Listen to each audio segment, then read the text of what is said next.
ఇప్పుడే నేను deputy chief election commission Sharma గారితో ఫోన్లో మాట్లాడాను. నా మిత్రులు ఆయన ఢాకా బంగ్లాదేశ్లో ఉన్నారు.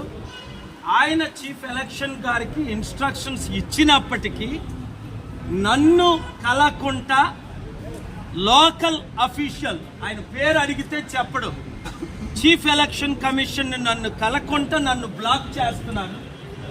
ఇంతకంటే అవినీతి పట్టపగలు ఎక్కడైనా ఉంటుందా? నేను ప్రజాశాంతి పార్టీ ప్రెసిడెంట్ని. Chief election commissioner Rajiv Kumar గారు అనేక సార్లు నన్ను కలవడం జరిగింది. ఎంటైర్ ఎలక్షన్ కమిషన్ నన్ను కలవడం జరిగింది.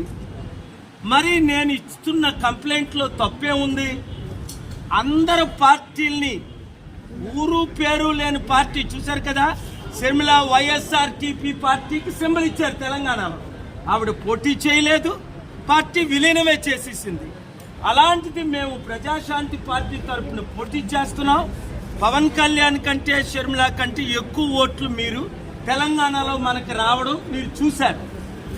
ఇప్పుడు ఆంధ్రప్రదేశ్ ఎలక్షన్లో మనల్ని పోటీ చేయడానికి అవకాశం ఇవ్వకుండా జరుగుతున్న కుట్ర పప్పులు ఉడకో. ఎందుకు? ఆల్రెడీ ఎలక్షన్ కమిషన్ విషయం మీద మేము కంప్లైంట్ చేశాం. హైకోర్టులో ఫేవరబుల్ రూలింగ్ వచ్చింది. ఈసారి ముందే కంప్లైంట్ చేయమన్నారనే ఇన్ రైటింగ్ నా ఒంట్లో బాగోపోయినా విశాఖపట్నం నుంచి రాత్రి 10 గంటలకు విజయవాడ చేరుకున్నాను. ఇదే రుజువు. మీడియా ఉంటుండగా అందరూ ఎలక్షన్ కమిషన్ క్వశ్చన్ చేయండి. Doctor K A Paul, Prajashanti party ప్రెసిడెంట్ని, ఎందుకు ఎలక్షన్ కమిషన్ స్టాఫ్ కలవడం లేదు? ఎలక్షన్ కమిషన్ కలవడం లేదు. నేను అడుగుతుంది ఏంటి? మాకు ఎలక్షన్స్ మార్చిలో వద్దు, లాస్ట్ ఫేజ్లో పెట్టండి, చివరి ఫేజ్లో. తప్ప కోవిడ్ ఎక్కువ అవుతుంది.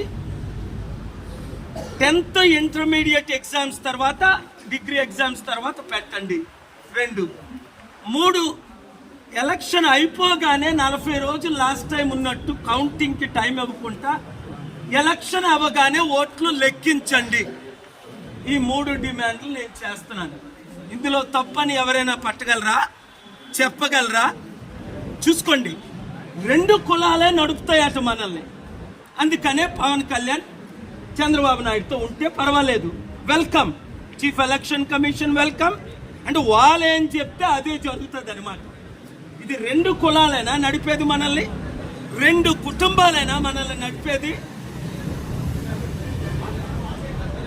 అర్థం చేసుకోండి. నా పోరాటం ఎప్పుడూ ఆగదు.